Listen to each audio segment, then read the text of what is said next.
All right, welcome to the party, pals, GRC Mafia.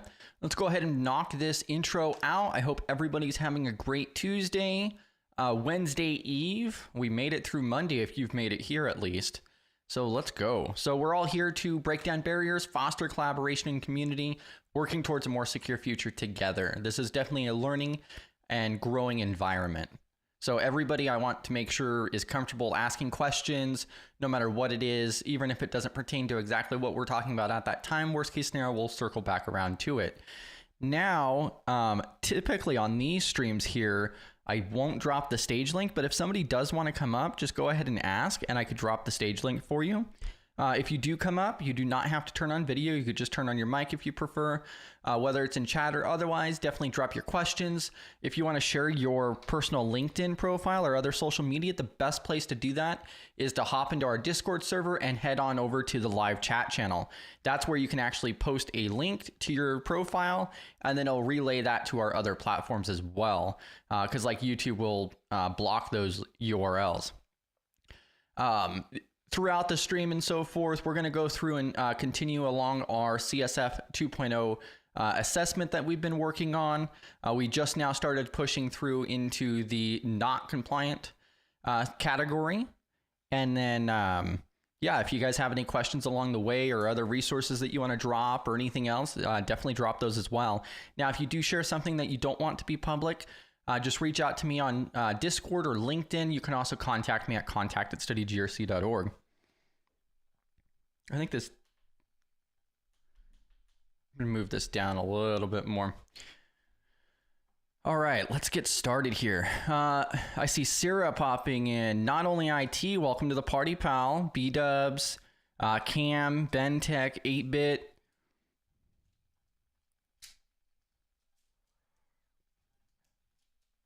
Jeffrey, bam. I'm going to pull that up here in just a moment. And then also another honorable mention here is our website. So you can find the rest of the platforms we stream to, but the calendar and the resource page are the two biggest ones. I did mention recently that I do want to go through and build out a better resource page because there's literally thousands of resources out there. It's just trying to figure out the best option for that. So like we're looking at maybe a start.me page or something along those lines.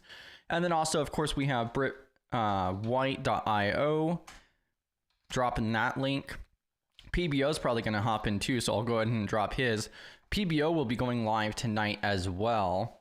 So every Tuesday night, PBO goes live. I'm going to go ahead and pop that open here. So PBO, what he has scheduled is AWS Security Hub, and that's tonight at 9 p.m. Eastern. Here, let me see. Bam. Let's go ahead and get this swapped over here. So AWS Security Hub later tonight. It says live in 8 hours. So bam. Closer to 9 hours, but hey. But yeah, if you have time, definitely hop in there. The one last week was awesome. Just in regards, I was asking a lot of questions regarding AWS tools for GRC. And then also another mention that I wanted to throw out there as well is we also have Rosnir, who's been around for a moment. Go check out this YouTube channel as well. I'll drop this in the chat. So Cybersecurity Dojo. They've been already going through and posting a few different videos over the last month. Some really great topics here as well. The art of deception, the OSI model, which I absolutely despise. But knocking out the CIA triad, encryption versus hashing, some really awesome stuff. And does a great job at explaining that too. And then of course there's the BritWhite.io. But the key thing here for this one too, which was dropped in chat, is the CISSP.BritWhite.io, because also there's a study group tonight. So 6 p.m. Central Time, and then also on Saturday at 3 p.m. Central. And you could check that out at that link that's in the live chat as well for the CISSP.BritWhite.io. Now, without further ado, let's go ahead and get moved back over here to CISO Assistant, a little bit more familiar here. So this is the main panel for CISO Assistant. I'm going to go ahead and zoom in a little bit more. I hope everybody's having a great day already. GRC Mafia. And then I'm going to go ahead and, so we're underneath the compliance down here, audit. And then we're working on this CSF 2.0 compliance check. Now you can see here, we've already worked through, if you look back at the previous videos, you'd see how we had a lot more, especially of the partially compliant that has now moved into not compliant. And so now all we're doing now, the last part that we have to do here before we start progressing on coming up with our game plan moving forward is knocking out these not compliant, which we have 80 of them.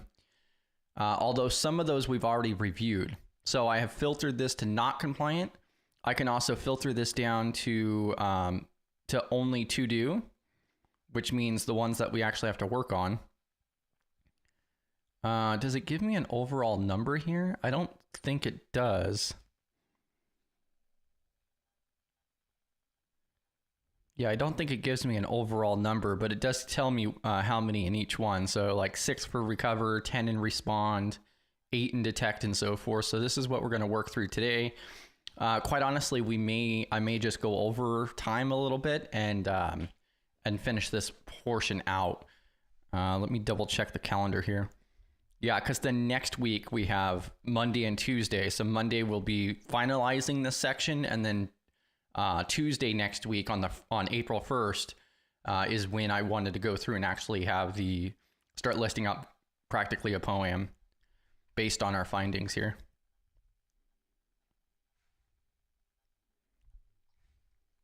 All right.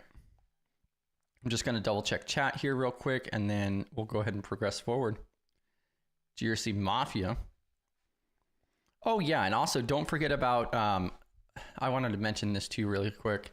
So on our website here, you can also go over to our contact form by clicking on this envelope icon, and then you can go ahead and submit a redacted resume if you would like. So this Thursday is our job readiness and group resume review. We do have a couple that are lined out already, but if you would like to, you can go ahead and submit your redacted resume there as well.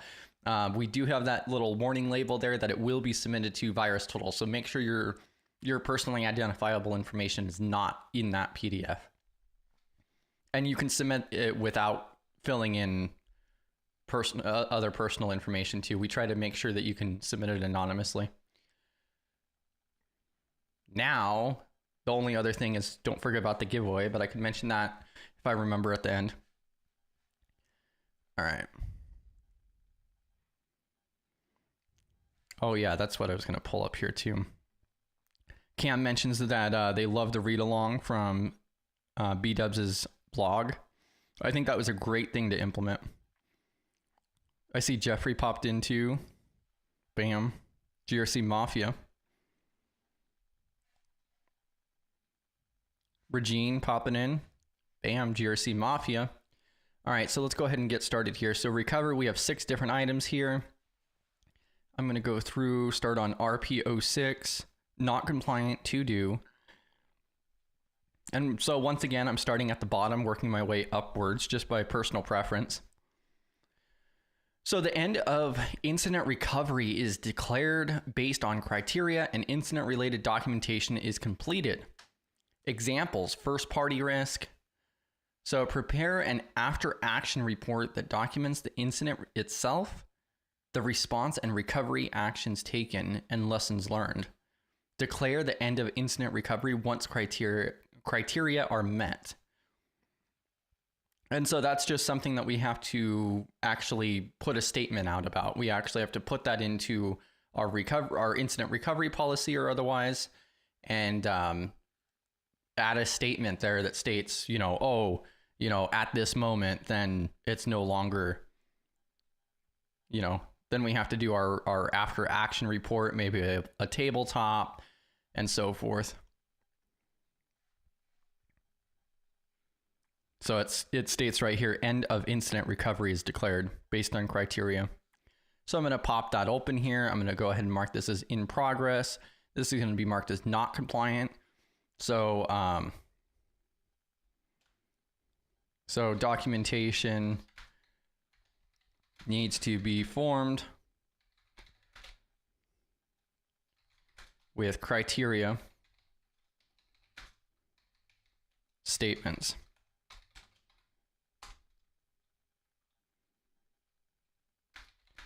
And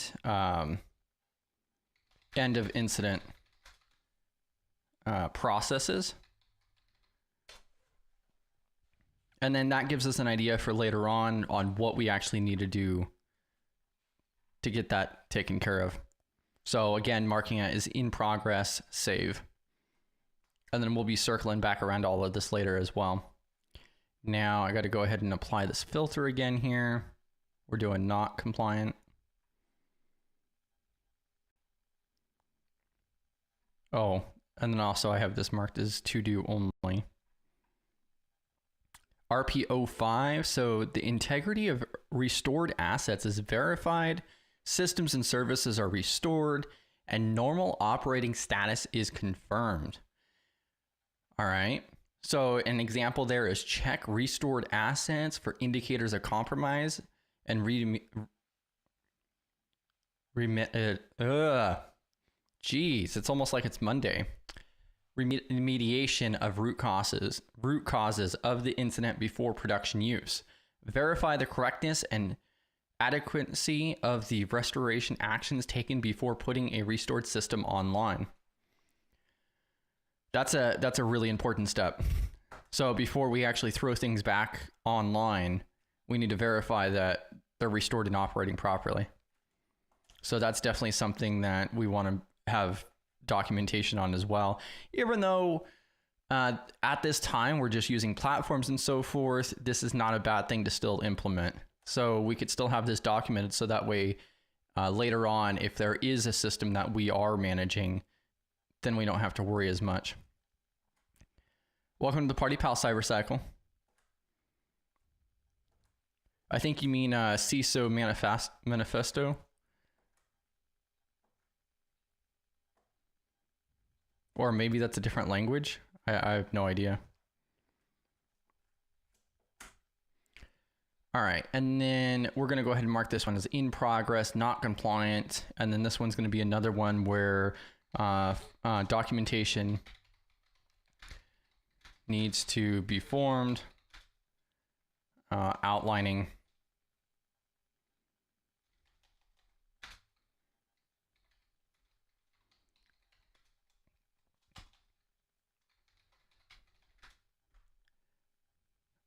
recovery process, including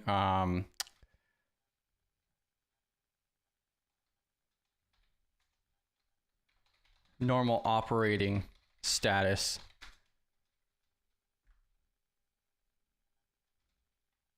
baselines,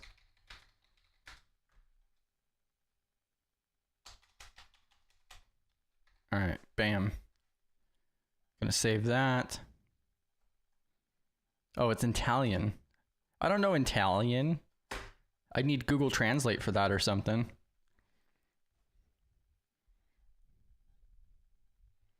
Maybe I should use one of those AI voices to just auto convert into Italian one day. You guys could run off of closed caption. Welcome to the Party Pal, Josh, and also I see Finn popping in too, GRC Mafia. Yeah, I hope the week's going strong for you too, Josh. So we made it to Tuesday at least. We're practically halfway there with Wednesday Eve. All right, so applying all of these filters again, non-compliant. We're looking for just to do. We don't need any of these other ones up here. This next one here is, oh, I clicked on it. I think one of the most important aspects is the examples that they provide. So I definitely want to read at least a couple of those out for each one. So going with non-compliant, to do. So this one is critical mission functions and cybersecurity risk management are considered to establish post-incident operational norms. This is underneath our incident recovery plan execution, RP, which is inside of our recovery function. So an example of this is going to be use business impact and system categorization records, including service delivery objectives, to validate that essential services are restored in the appropriate order. Example 2 is going to be work with system owners to confirm the successful restoration of systems and return to normal operations.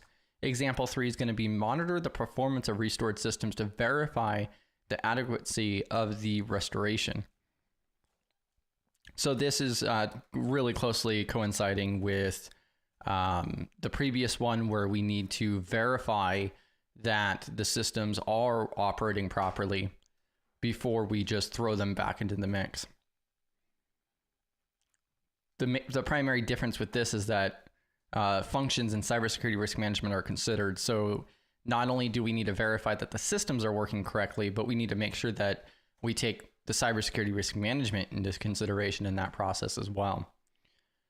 So I'm going to go ahead and mark that as in progress as well.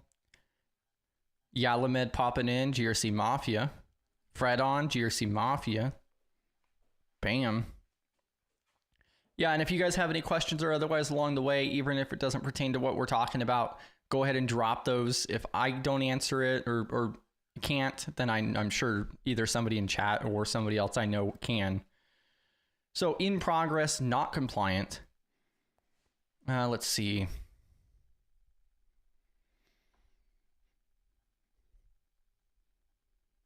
And so we just need to implement that into our post-incident process. So statements. So needs to be included into our recovery post-incident processes.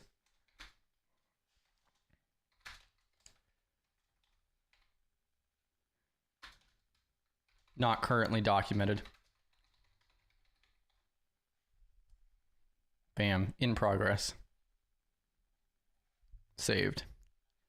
Going through and adding these filters again. All right. All right, so now RPO3, the integrity of backups and other restoration assets is verified before using them for restoration.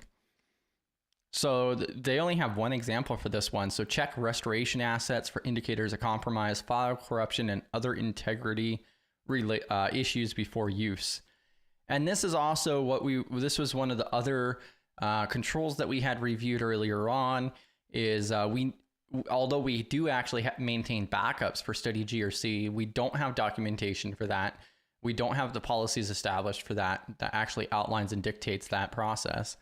But then also we need to actually be testing our backups as well, because backups don't do you any good unless you actually test that once in a while. You know, make sure that they're actually working, functioning. And also, like, this also states, this is also talking about the integrity of the backups. So especially like one of our backup methods is in the cloud, and therefore we need to have some type of verification that, you know, that hasn't been tampered with, that we could recover from that if need be, and so forth. How are we going to go through and verify that? Well, one of the biggest ways would be like through the log data itself. When was the last time it was edited? When was it updated? You know, some of the different key things like that. So like if I go through and I upload an encrypted zip file once a week, then I can verify, oh, okay, that file has not been tampered with. Plus it's encrypted with AES 256 on top of that. Now let's download that. Let's double check that everything's all right, that we could recover from this if need be, and so forth. All right, so this one's going to be in progress, not compliant. Needs to be included in policies, in policy and procedures. Save. Bam. All right, so to do non-compliant. RPO2, oh, I clicked on it again. So that's fine. So recovery actions are selected, scoped, prioritized, and performed. So we need to make sure that our recovery is all lined out here. I really do want to provide the examples though, so I'm going to go back here again.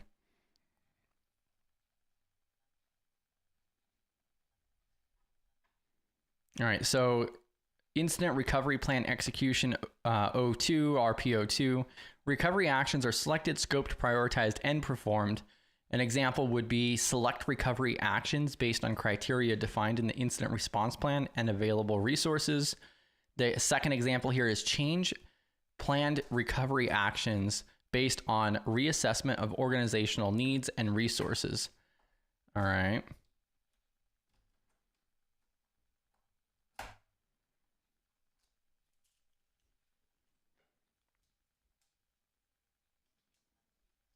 All right, so I'm going to go ahead and pop that open there. And this is another one where we don't have that outlined.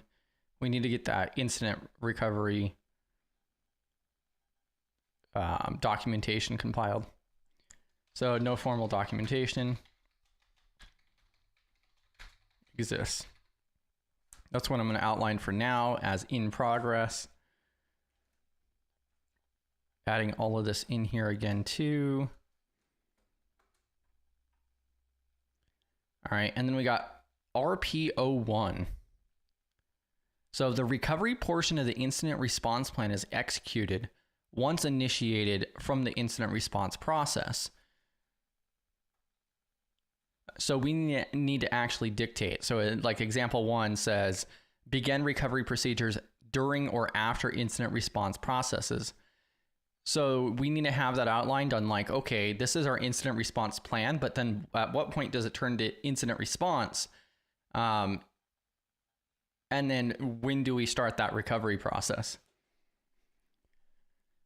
And so the recovery portion of the incident response plan is executed once initiated from the incident response process.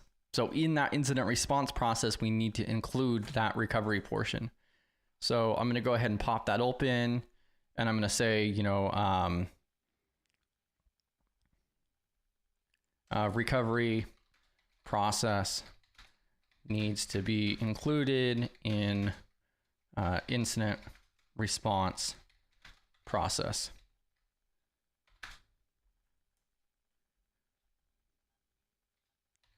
Statements and documentation does not exist.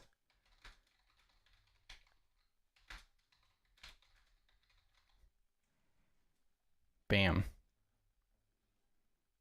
And so what I'm kind of thinking with a lot of this too is we're going to be doing all of those policies and procedures next month. And we can go through and mark a lot of these things out at that time after we have these actually in paper. So I'm going to go ahead and filter this out again. We're in respond now. So respond, incident mitigation, 02. So incidences are eradicated.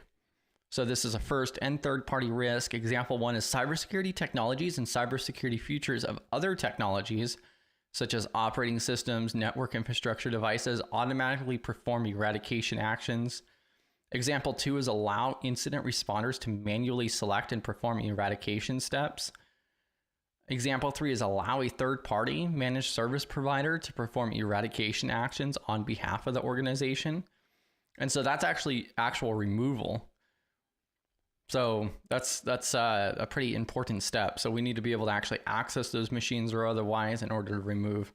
And so this is another one where honestly, this really doesn't apply too much to study GRC because we don't really have the managed devices. We don't have servers that are sitting out there or otherwise. We just do the platforms and bring your own device. However, this is still not a bad thing to have us, you know, implement into policy now. So that way we can at least have some type of game plan moving forward with it as well. So in progress, not compliant, no formal documentation. And I'm probably going to copy that because a lot of these are basically that. All right, and then I got to apply all of these filters again. Bam. All right, and then this next one is the incidences are contained. And so it's pretty much the exact same thing, except for the fact that they're contained and not eradicated. And so this is going to be the exact same. So in progress, not compliant, no formal documentation.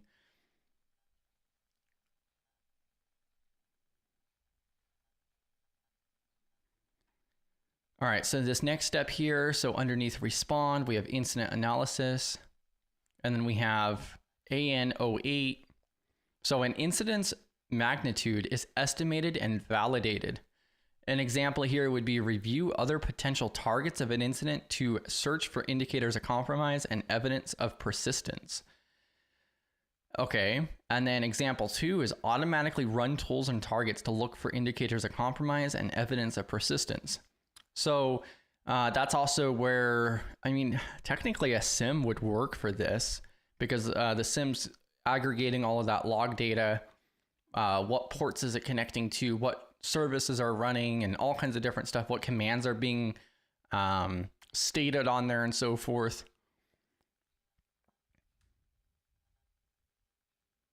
PBO says that the CIO was the only person to declare a breach when I worked for large companies.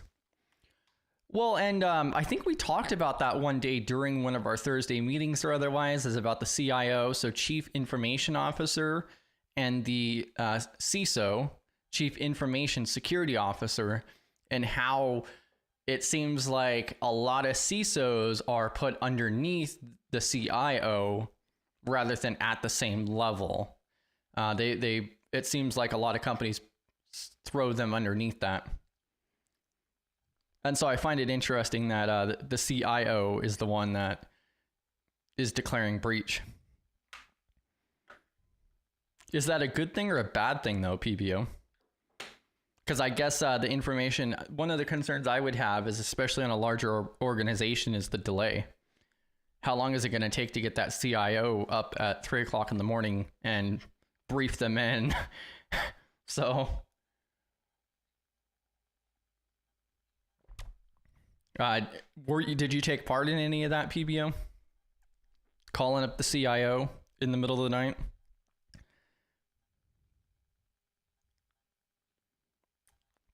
Yeah, and Cam mentions it seems to me like you'd want them to be lateral in the hierarchy. And CyberCycle mentions a DPO. So data privacy officer, I believe. I think it would really depend. I think the DPO would really depend. That's my understanding, is that's typically thrown into the legal department.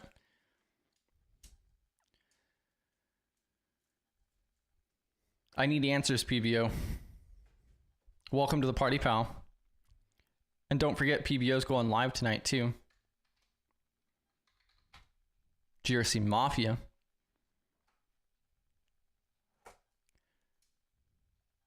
All right. So we need to establish, like, what is the magnitude? And we need to validate that as well. So that's definitely something that we need to have implemented with everything as well. So in progress, not compliant. I'm going to paste that. No formal documentation exists. And that's going to outline the fact that we need to have that implemented. Because as we go through the policies, then we can also go through and start checking these off the list next month as well.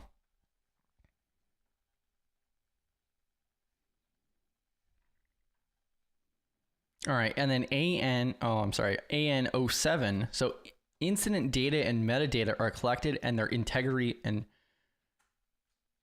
preference is preserved. So this has to do with like the chain of custody. This could be a little bit harder than it sounds. I don't know that much about the chain of custody with like forensics and things like that. This is talking about like maintaining that chain of custody for breaches and incident response. This is something that we definitely should have implemented, because like if we do have some type of breach, then we need to preserve those records. But yeah, that as far as the hands-on aspect, I'm not entirely sure how you would verify and be able to track it back straight to that system. I would hope that there's more than one person that would be a part of that, you know, some type of separation of duties, like, oh, okay, you know, we have this group of, 4 people who verified that these logs were taken off of this server at this time, and then it was put onto this flash drive, and this was the hash that was on the system at the time, and that's the hash of the file that's on this flash drive that's encrypted and maintained, that's secured, so nobody can just, walk in and screw with it. So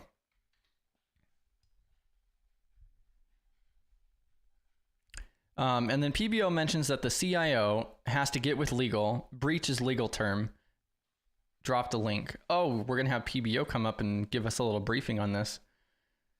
I want all the tea, PBO.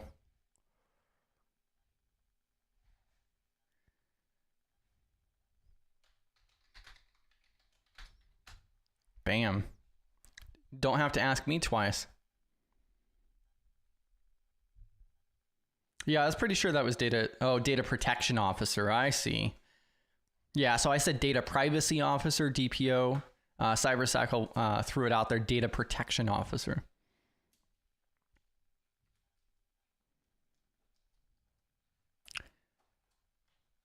Josh mentioned same in my last role, where the security department actually reports up to legal and not say CTO or engineering function. The declaration of breach, even in our internal docs, would need legal. All right, let's go ahead and get PBO up on stage here. Welcome to the party, pal. What's going on, man? If I got to type a paragraph, I got to come up. Now we know how to get PBO up. Yeah, long story short is I've only seen one company where the CISO and the CIO was at the same level. It was a Fortune 500 company. I would say 95% of the time, the CISO is going to fall under the CIO. Now, is that a positive thing, you think, or do you think there's a better way to do that? One of my concerns would be like the time it takes for communication. No, it's not really a communication thing. I'm more worried about because especially on the GRC, we tell it on the CIO. Your compliance aren't up to date, so sometimes I think you get unfair pressure from the CIO and the CISO. So I usually see that once again, federal large you're I don't think it's a medium-sized company. I don't think from a communication standpoint it's a big deal. Because usually they're so scared anyway, especially, I do federal work. So you definitely they're gonna get with legal, they're gonna get in the room. And two is they want to do that to make sure they get it right. And that you get that leeway in there. And that's why you never say breach in an email, you say incident. Right? Incident, it's an IT term, breach is a legal term. I've been yelled at by legal a couple times by putting breach in the email. Because once again, like, PBO, don't do that. Well, I mean, and we talked about that at a certain time. If you get on a class action lawsuit, they're gonna want to purview. They're gonna get everybody's email. They're gonna search for certain terms, right? So if you're an incident, that means it's not a breach you're working on. When you say breach, that's a legal term. You got to start notifying the state. You got to notify the IRS. You got to start notifying. So people, legal, they want to be real particular how that's going to go. Because if you end up in a lawsuit, they want to make sure they're covered for that. But once again, that's big system stuff, big federal stuff, big company stuff. Sounds like 853 stuff. 853. Well, and since we already have you up on stage, like I was talking about the chain of custody as well, did you want to mention how that's kind of handled? Because I would hope that more than one person's involved with like pulling the system logs and data and metadata and so forth. And we talked about that most of the time, and even mid to large companies, they're not going to do that. They're going to bring in an outside company that specializes in that. Because if you mess that up, then you're going to be sued. But once again, from a GRC perspective, I might press a button, run our run book, move the EC2s or the VMs to another subnet, take that off the internet, start flushing stuff to memory to the disk. But I'm not worried about chain of custody. That's how you get in trouble. We usually bring in an outside party. Now they can start a lot of that remotely, but yeah, I've never seen chain of custody, to be honest, because most people, if you get hacked, most of those people are overseas. You're not gonna go get them. So most of the time, you're just trying to block the leak and lock it down. You're not taking people to court. Go ahead. Yeah, so I've heard not only in ransomware incidences of going through for that chain of custody, but then also after you actually declare breach and you notify the FBI or otherwise, especially if you're one of those big orgs, I've heard the FBI will actually come in and handle that section of it as well. If your company's part of the critical infrastructure, shout out to CISO, they got a list. If you're a nuclear power plant or something like that, if you just somebody, selling some stuff online, making 10 million, FBI is not gonna come out for that. Now, if you controlling the water or you doing some stuff that, helping those people, they might come out, because you got to think the FBI is going to show up if it's a nation state attack. Those are the critical infrastructures right there. Boom. Yeah, PBO had showcased this before too. And so this is one of the things that surprised me, is that there is way more critical infrastructure than I originally thought. Me too. So that includes healthcare, government services, food and ag, information technology sector is considered critical infrastructure. We talk about nuclear chips, cloud companies, right? Because everybody's in the cloud now. A certain part of that tech is in there, but yeah. So like information technology, if an entire AWS data center goes down and it's from a breach or something like that, water waste systems, transportation system sector, trains and so forth. So the thing that happens is, a lot of times, if you're one of these companies or you work for a state agency, which I always push back on my boss, you supposed to, if you have an incident and you're one of those companies or a large state agency, you're supposed to report to the DHS, Department of Homeland Security. If multiple states start saying the same thing, that would be a nation state attack. That's why they want you to report to the Department of Homeland Security. I always push back on that. My boss one time, like, why are we snitching on ourselves, telling on ourselves, but keep going. Oh, I also want to mention, I like this little mention at the very bottom of this page, whistleblower retaliation. So they'll protect you under, those federal laws and so forth. So I got a NDA. I don't want to talk about it, but 2 years ago I was actually working on a whistleblower thing with AWS and IRS. So that's funny. That's all I'm gonna say. I might be in breach. PBO is gonna disappear now. Once again, missed the whole disclaimer portion before PBO started talking. But that, and I think you brought something on, and we're gonna talk about that on Saturday. Is what's the outline of your organization? Like you said, CIO, CISO, or their level. I worked at a big company where they had CIO, CISO, and privacy at the. Well, the weird thing is privacy was above both of those. That was the weirdest thing I've ever seen. But like you said, what's the organization of your company? And two is, and that's what we're going to do on our exercises. What's the communication to the outside? Is that going to be you? Is that going to be B-dubs? You're going to give the white, privacy czar. He's going to communicate, to the outside world. And the other thing, and we talked about that too, is bigger companies, they actually have a communication department. So there's awareness where if something happens, you don't talk to the media, you send them to the communication department. So. Bam. Yeah, and it's just like Cam mentions, the vast amount that's included with critical infrastructure. Yeah, and PBO has several videos on critical infrastructure. Yeah, the weird thing is I was surprised when the IRS was in there. I wouldn't think the IRS would be part of it. But long story short, they believe... That's where the government gets all their money. Yeah, but long story short, I came in, I mitigated control. I was in a meeting. We would just get a bond for the state. We're good for it. We just can't collect it at the moment, but we're good for it. We're good for our 30 billion we gonna get. So we would just do a city bond by a large company like Ernst & Young. They give cities and state bonds. So we would just do a bond if we couldn't get funding.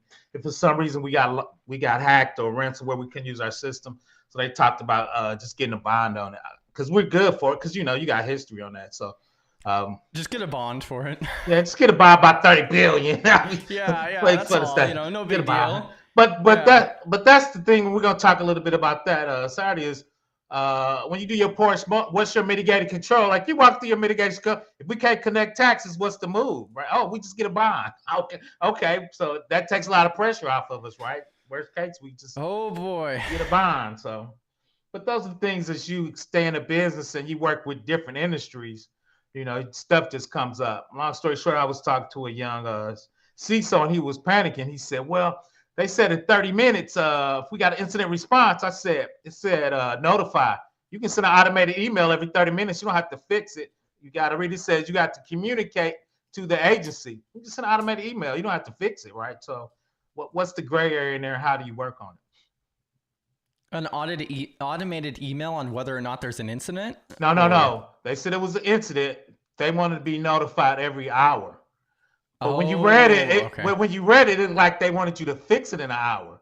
I said, no, it says communicate. I said, we can put that on an automated email every updates. hour. Yeah. So, but once again, I tell them, like you're the president, so you need to get with your legal staff to make sure you're comfortable with PBO's recommendations, right? So that's once again communication and running it up the chain and giving people big different options.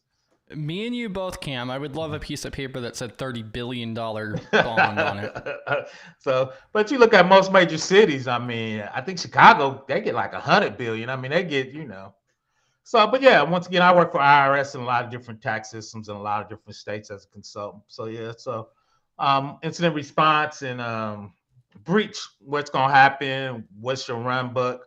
If you can't fund the state, right? So what's the governor going to do?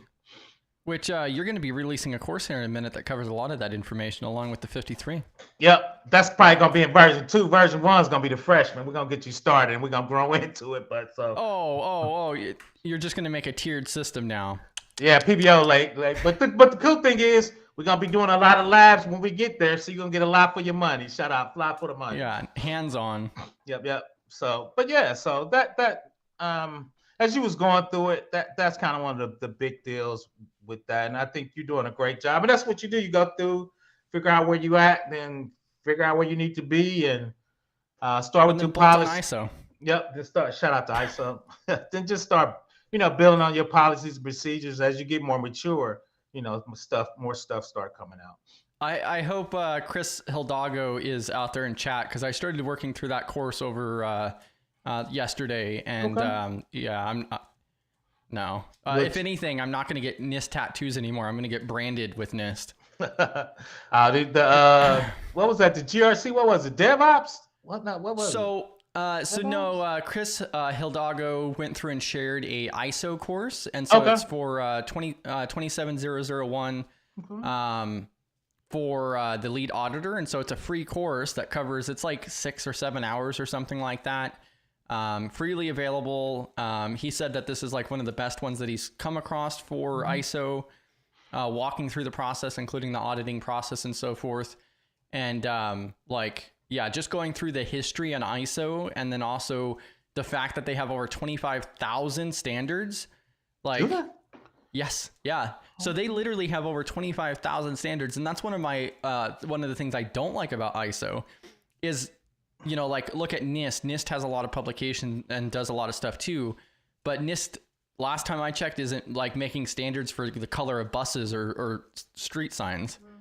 Yeah, but I think, like we talked about, I think that's for the overlay when you customize it, depending on what you're doing, right?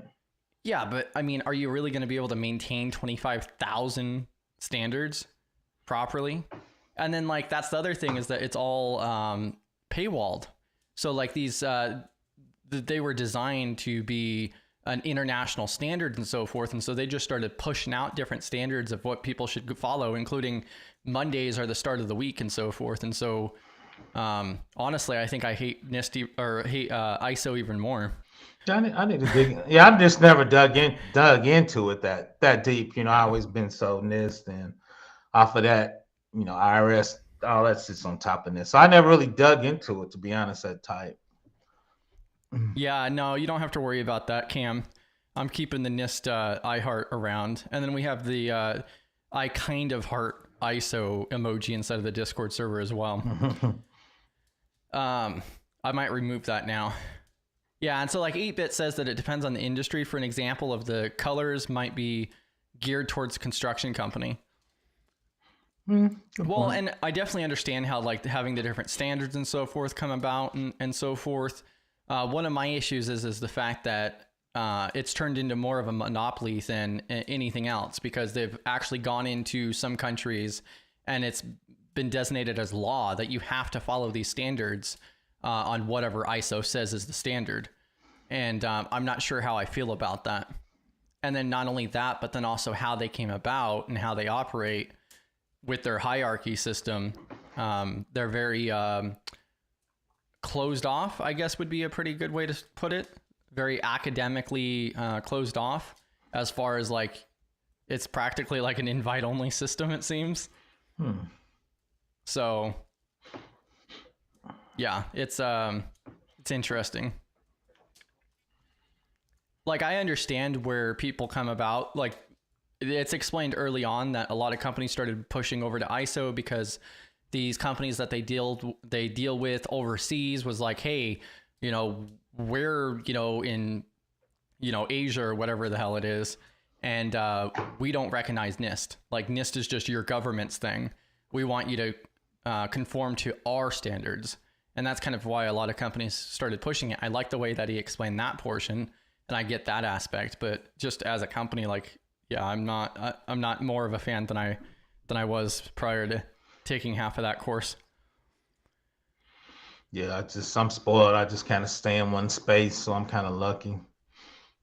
Yeah, I think I'm going to probably stick with it. I'm going to finish that course as well. I'll drop the link for that in a moment, Mike.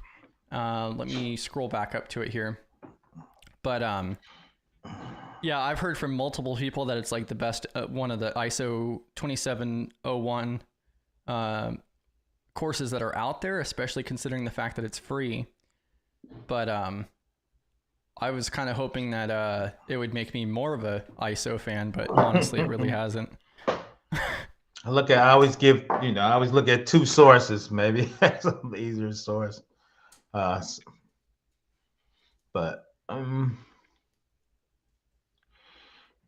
yeah, and like 8-Bit says that a walled garden is not very nice. Well, and that's, yeah, I mean, there's so much more that we could dig into it and so forth. I want to complete the full course. Like, the course content I feel is really great. I think they're doing a really good job at explaining it and being transparent about everything.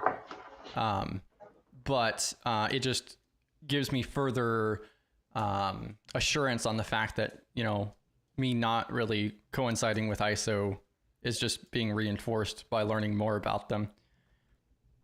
So, yeah, we'll see. We'll see. NIST for life. I'm very biased. Me too. Me too. I've been my whole life. NIST treated me very well, so we'll see. Well, and also like video 3 or something, he's like bagging on NIST for a minute. I was like about ready to throw my computer across the room. I'm like, what do you mean? What did they say, Nick? What did they say about NIST? I know you. Yeah, it was just in regards to how back in like 2010, there was confidence that was lost with the federal government and NIST because of the standards and so forth, and how it's all voluntary. And then that's when a lot of foreign companies were, you know, having their US based companies have to conform to their standards. So, and also like a really cool part that was also mentioned in the course is the difference between accreditation and certification. So like one of the big things that I would even go as far as to say he was complaining about is how technically anybody can certify you for an ISO standard. There's no requirement that you have to be a lead auditor or otherwise.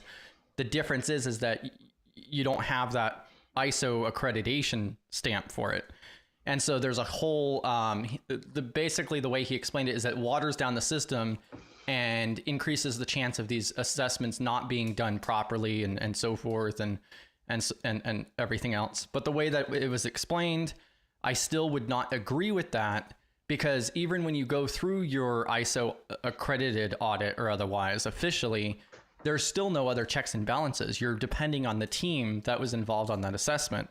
So whether you are accredited or not, there could still be mistakes or things that are not followed. Yeah, with any of them, 100%. So correct. So so like there's that aspect of it as well. But I don't think it's a bad course. I just still don't agree with ISO. Will you do a study video when you're done studying the ISO? I wouldn't say that I'm studying the ISO. I just wanted to work through that course because I haven't really gone through ISO that much. I could do some type of debrief video or otherwise. Because I mean, honestly, I'm probably just going to finish that course out and call it a day. For ISO. So, yeah. Man's the ISO guy. I haven't seen him in a while, but Yeah, Chris Hilgado is who I typically go to, and like he did a whole video for us as well on how to get started. I definitely understand why people would want to learn it. Not only is he in the Discord server, but then it is common. So I mean, I'll drop his LinkedIn if you guys want to connect with him. Bam. And then he's also inside of the Discord server under the same name. Yep, nice guy, super nice guy.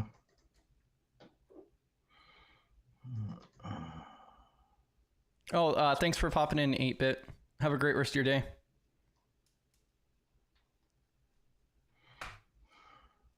And then BenTech mentions, even though ISO is lame compared to NIST, is there a need in the job market for people to have ISO knowledge? And that's the thing, is that like, that's also where this course comes in, is because I do believe that he at least positions it well and so forth.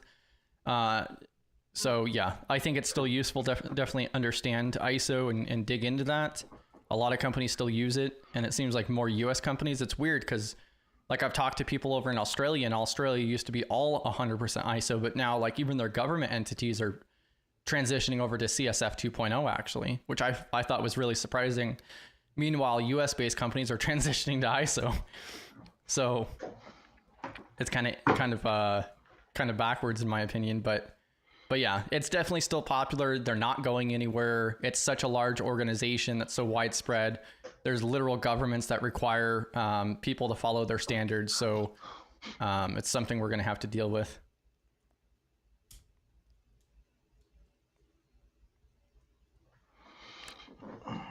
Yeah, and Josh mentions that they are reflecting when they were helping their company get ISO done, but wasn't sure of the details. This course kind of filling in the gaps for me.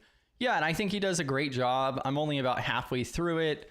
I went through the first module on like the ISO background and so forth, which is most of what I'm referencing. But he also goes through and walks through like the entire assessment process and how you have to have review and all kinds of different stuff over like a 3-year period and a lot of other details. I think he does explain everything extremely well. It was primarily the history and background of ISO that, yeah. Yeah, but that's true. But most people forget though, NIST is voluntary, but if you FedRAMP, then you got to go to the ATO and a full accreditation once you get to that level. Or once again, I do IRS. Booz Allen comes on site every 3 years and gives you accreditation. So depending on, once again, NIST says agency defined, and depends on which one of those agency and if they have accreditations or not. And that's a really good shout out. There's the same thing with like High Trust and State Ramp. Facts. And then even though it's voluntary, a lot of these businesses, you know, they're having third parties come through and verify that or complete the assessment itself. And so, you know, like even though it's voluntary, you know, they're implementing these different things. I mean, hopefully correctly for business continuity, for business contracts and agreements and so forth. So, yeah. And Josh also says that there's so much in the weeds later in the course, but I'm going to hunt my way through. I too enjoyed earlier context setting parts of the course. Yeah, I think he did a great job on the course itself. I just had high hopes that it would try to win me over for ISO, but so far it hasn't. But I'm going to go ahead and continue here. You going to take your nap, PBO? I'm getting there. You look tired. I finished my walk for the first part. I was finishing my walk. Well, you better get your nap in before you stream for PBO late night. I will. We work on the course after I get off here with you. Finish up my little light capstone I'm gonna do. Finishing up my policies and procedures where I have roles and responsibilities at the end of every policy and procedure. But go ahead. Because I heard you talking Security Hub. Yeah, I heard you talking about that. Yeah, we're gonna have a light lab walking through some stuff in Security Hub. Finally, let's go. GRC Mafia. Yeah, and so incident analysis, AN06, actions performed during an investigation are recorded, and the records, integrity, and prevalence are preserved. So this also coincides really closely with what we were talking about a moment ago on the previous control. So we need to have it recorded and so forth for the integrity. I'm going to go ahead and mark that as in progress. We should still have this outlined. So, oh, it says LinkedIn. So no formal documentation exists. Copy, paste. Oh, I didn't mark that as in progress. All right, let's go ahead and knock this back open here. What's your thoughts on CISO Assistant, PBO? I like it. Like I said, there's a lot of good stuff in there. I would have to really, even for the enterprise version, I think it's economically priced. Is not too crazy. And they have a lot of features, and like you said, they're developing a lot of stuff, ongoing right now. So no, I think it's a good product. So Mike mentions that they've seen jobs requiring ISO 27001 lead auditor certification. One of the key things is that like that course that I dropped is they state that it's lead auditor, but it's not from ISO. So that's their own accreditation for that. And so like to actually obtain a legitimate ISO lead auditor, you have to have the hands-on experience. It requires like 2 years. You have to go through X amount of ISO assessments, and you have to go through like a 300 questionnaire exam. It's a lot more intensive for the lead auditor certification from ISO. I just wanted to mention that if you weren't aware with that aspect. Also, that course does provide a Credly badge, which is neat. All right, and then, let's see here. So then to do, this is honestly getting pretty annoying where it resets the filters every single time. Analysis is performed to establish what has taken place during an incident and the root cause of the incident. So an example here is determine the sequence of events that occurred during the incident and which assets and resources were involved in each incident. Attempt to determine what vulnerabilities, threats, and threat actors were directly or indirectly involved in the incident. Example 3, analyze the incident to find underlying systematic root causes. So that's another really important one. Figuring out your root cause and like the sequence of events. We usually outsource that, but yeah. Man, PBO, it sounds like you just outsourced everything. What did you do? Well, I mean, I think we kind of figure out the root cause, but once again, you want to send that to another company because once again, they're going to take on all the liability if you mess that up. I work for some smaller companies that did that, but if you bring in a third party, I would just give them all of that. What's the root cause? What's the timing? Are we good? All that. So once again, like you talked about, we want to transfer all that risk to the third party, which is a consulting company. Because if you mess that up, you're gonna get sued anyway. But if you mess that up and they're still inside your network and you said it's good, or they keep stealing more information and you said it was contained. So a lot of times you just want to transfer that risk to another company, and that red team expertise, a lot of people don't have that on their team. Yeah, and I'm dropping this ISO presentation as well because Chris Whitlock went through and did a beginner's guide presentation for ISO getting into the 27001. So I'm dropping that as well. But yeah, that sounds like a plan, PBO. Just offload that risk. We still would need to dictate that in our policies, though, too. Yeah, 100%. All that should be in your procedures. When you call them, what's your SLA for them to get on site. So. Oh, geez. So yeah. Are we gonna have it on standby? I did an interview with a buddy of mine. He used to work for the big dog. What's the biggest one? He said he basically had a backpack because they could call him in the moment. He had to jump on a plane. I said, "No, nah, oh gosh." he stopped working there because he had kids. But yeah, yeah. Because those big companies, because a lot of times, I don't think we did it, but the bigger states, mandate, you put them on retainer because if every state and every companies get hacked, you want them on a retainer because you don't want to be last in line. So people were paying $25,000 just to get on the list. I mean, that does make sense. Like you said, offloading that level of risk too. Especially, if you're a big water company or a big government or you New York, you got mandate on retainer. Yeah. Yeah, and I think I'm going to go ahead and bring this to an end. So we are already at that 1 hour mark. We're at 1 hour and 2 minutes already. We do have some more of these. I'll go ahead and showcase this real quick. So let me go ahead and put that down there. So you could see these different to-do sections here. So these are the remaining not compliant controls that we still need to go through.